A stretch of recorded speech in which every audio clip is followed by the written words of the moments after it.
Welcome back to Rare Elvis Photos. We're going to be reading some more of the June Elvis in the Twilight of Memory, the June Wanico book.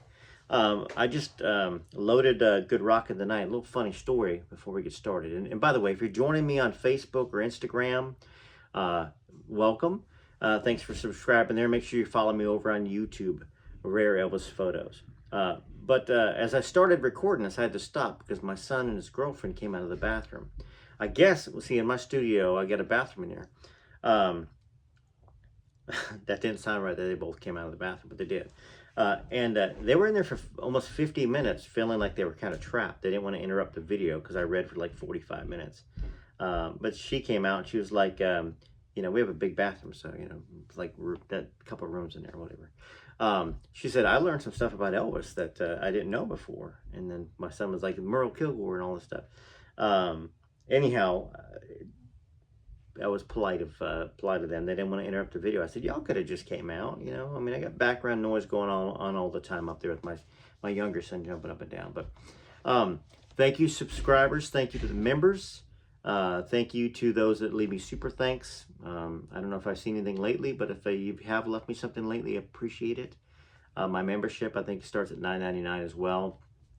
Some cool perks there. If you guys email me your birthday and your favorite Elvis topic, I'll try to cover that for you and acknowledge your birthdays and maybe dedicate a video to you. Yeah, let's get to reading, right? All right, this chapter's called I Want You, I Need You, I Love You.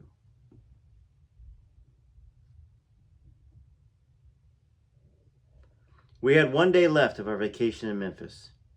Knowing Elvis was gone, I was ready to go too. The girls wanted to do something exciting on our last night in town, so we drove across the state line to West Memphis, Arkansas. While I was in Houston with Elvis, they had discovered a nightclub that featured a live band. It wasn't long before our table of 5 was surrounded by local yokels, all wanting to dance. Well, sorry, it's my foot. See? Not humanly possible for me to make that noise over and over again.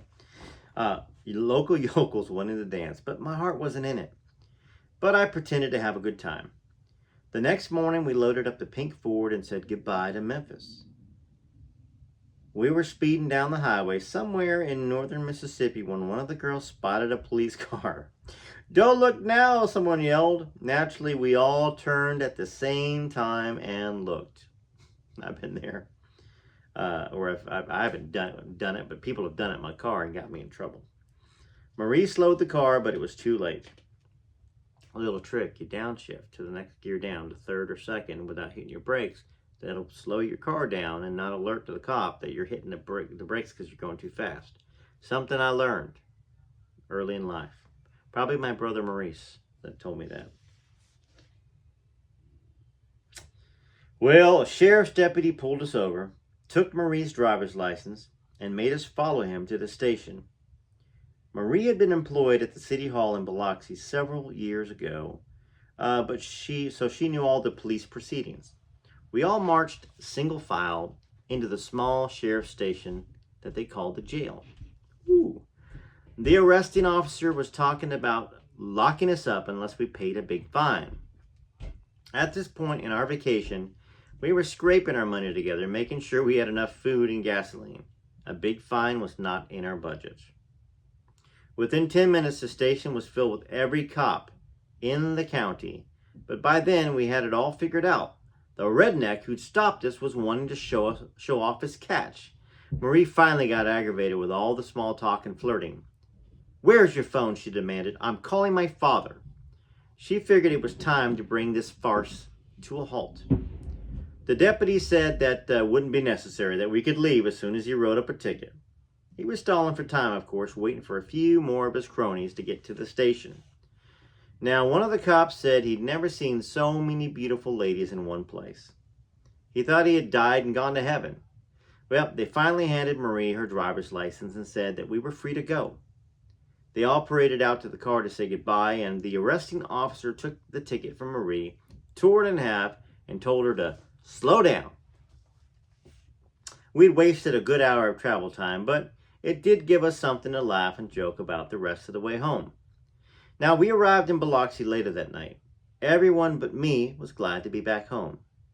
The next morning, after packing and putting my suitcase in the back of my closet, I did come across a little pink diary, a graduation gift from Pat.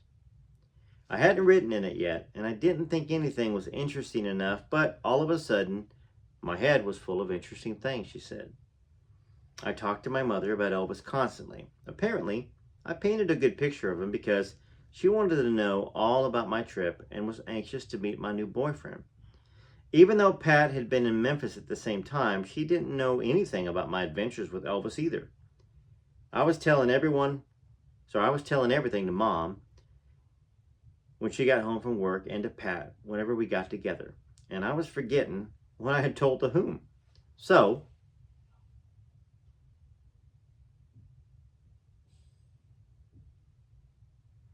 naturally, I put it in my little pink diary. Well, I'm glad to see that you finally got around to using it. It's about time. It's over a year already that I got you that. She had written a little note on the inside cover. For your treasured memories, love, Pat. And because of that book, that diary, that's why we have this, right?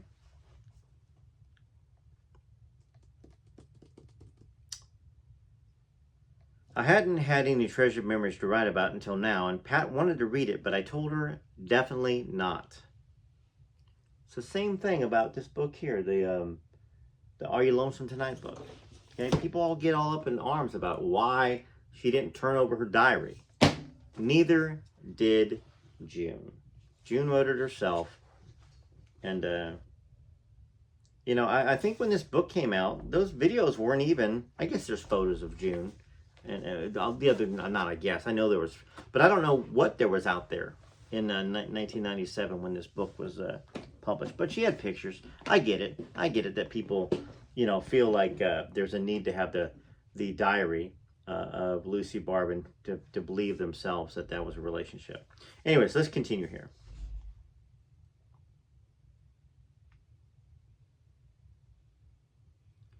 I don't want to tell you the same thing over and over, so I'm using it as a reference. Now, where was I? I said, raising my eyebrows, leading her to believe that it was full of juicy parts. You were telling me about going to Mud Island after dark, she said breathlessly. I began flipping through the pages. My God, you're writing a book, Pat exclaimed. No, I'm not. The pages are so small, I'm only making notes. Only I will be able to read between the lines. Now, after telling her all the highlights, I put the diary away, hoping it wouldn't be long before I could write something exciting again. Elvis had promised to see me the first week of June, as soon as he finished his television engagement. Now, I was at Pat's house to see him on the Milton Berle show when he sang one of my all-time favorites, I want you, I need you, I love you. I love that song. It's one of my favorite songs as well. Hold me close, hold me tight. I remember listening to that song when I was 8 years old on a record. I think it was Elvis's Golden Records is what it was. Make me thrill with delight. Let me know where I stand. Great song. I felt he was singing it just for me, like he had when we were in Houston. My mother, too, had called a friend with a television set and made arrangements to see Elvis for the first time. She had to see this person I couldn't quit talking about. She found him to be every bit as handsome as I said he was. As I was watching the TV program, I felt a little twinge of jealousy when Deborah Paget was introduced. Elvis and I had been talking about our favorite movie stars one day, and he said he thought that she was one of the prettiest girls in Hollywood. I'd agreed with him at the time, but only because an old boyfriend had insisted Deborah and I looked a lot alike. Now I wasn't so sure. After reading several magazine stories about the starlet and her relationship with her overprotected mother, I wasn't too concerned. Men, all men, including Elvis Presley, were strictly off limits to Deborah Paget. Or so she thought. Kind of right, too. A few days after the Milton Berle show, Pat and I walked a few short blocks to Duran's Cafe, a local teenage hangout, to have Coke and some fries. I put a couple of nickels in a jukebox and played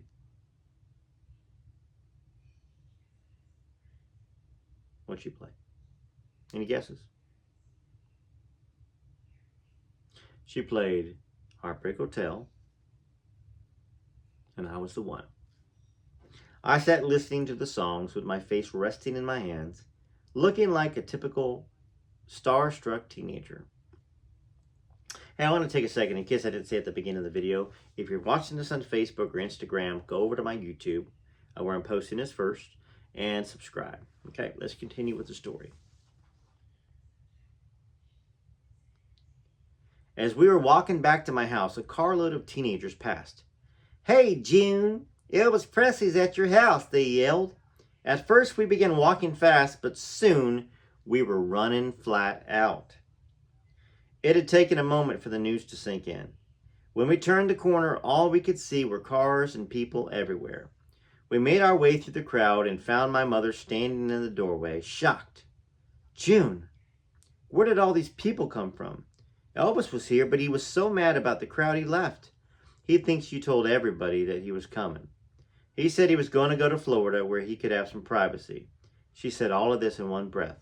"I've got to see if I can find him, Mama. What kind of car was he driving?" I asked in a panic. "He was driving a fancy white convertible." I was disappointed, she said, about missing him, but mad at the same time. The nerve of him driving into the small town of Biloxi in a white Cadillac convertible with Tennessee plates and thinking it was my fault that a crowd had gathered. June's got some spunk, doesn't she?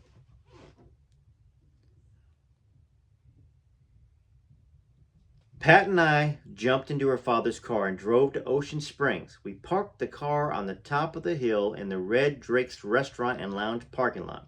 From this point, we could see all the traffic leaving the city east.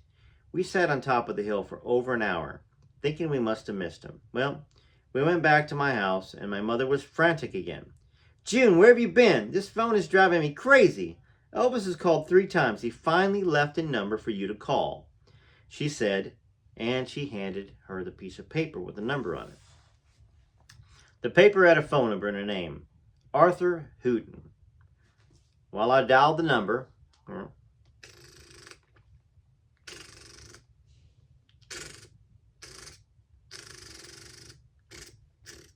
you know, remember those old rotary phones? I had one when I was growing up in my house. Take you forever to get the dang number dialed. You know, wait for it to spin back. I kept getting a business signal. I found out that later the switchboard was jammed from all the calls coming in asking if Elvis Presley was registered there. When I finally got through, he wasn't in a very good mood. "June, I asked you not to tell anyone I was coming to Biloxi. And where have you been for the past hour?" He laughed when I told him about parking on the top of the hill, and he really laughed when I told him that I hadn't said a word to anyone about him coming. Instead, I put up posters on every corner hold on a second.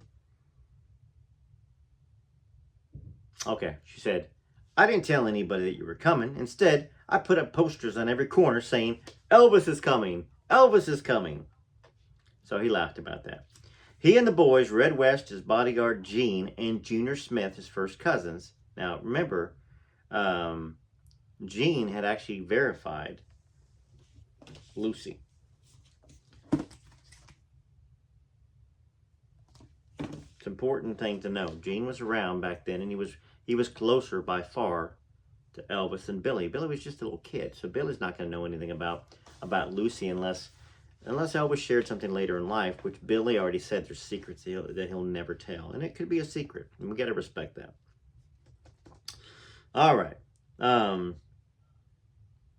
Okay, so he and the boys, Red West, his bodyguard, Gene and Junior Smith, which was his first cousins, and Arthur Hooten, a friend, had checked into the Sun and Sand Motel, one of Biloxi's finest, located right on the beach. When Pat and I got to the Sun and Sand, a small crowd was still hanging around, trying to catch a glimpse of Elvis. The radio stations were announcing that Elvis Presley was in town for a short visit, before going to Florida for a long vacation. As soon as I walked in, Elvis grabbed me. We hugged and kissed for a few minutes, and finally, I couldn't take the suspense any longer. "When are you leaving?" I asked, disappointed. "I just got here, baby. I'm not going anywhere." "Well, I heard on the radio you were going to Florida." Yeah, I lied to the press. I sure hope it works so I can have a little privacy. I don't have to be in Florida until the 3rd of August, and I still have a few singing dates in between, but I can take care of those in 2 or 3 days the most. I was so excited. We had the rest of June and all of July to be together.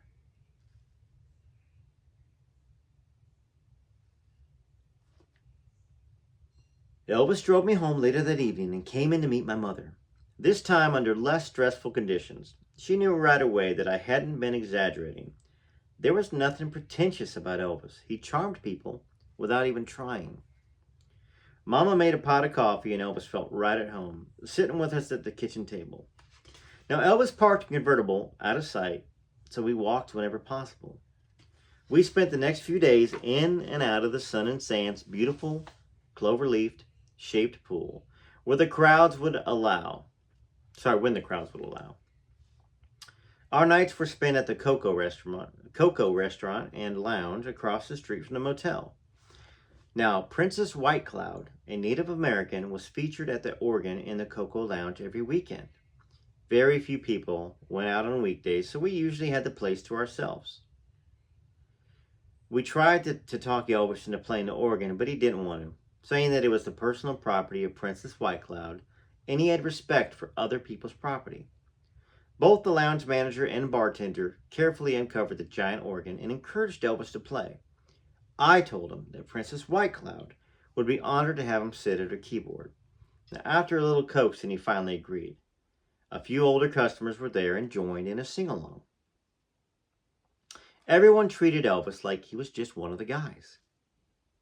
No hounding for autographs, no pulling at his clothes, and no screaming. He had room to breathe and he loved it. This was to be our hangout for the next few days. Even my mother and Eddie Bellman, Mom's steady date for the past few years, came to the Cocoa to join in the fun. Now, after getting to know Elvis, Mr. Bellman was so impressed with his impeccable manners and down-to-earth personality that he wanted to do something nice for him. Before the night was over, he asked Elvis if he would like to go deep-sea fishing while he was in Biloxi. And Elvis said, yes, sir. He couldn't wait. They would all get together later and discuss a date. The next morning,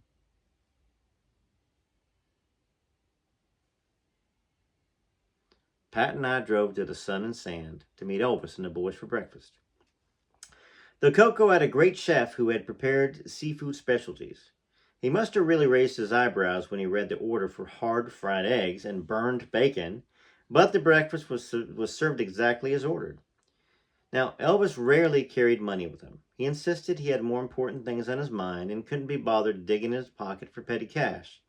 So he would assign one of the boys to take care of what he called the minor details. On this particular outing, Arthur was in charge of paying the check and leaving the tip.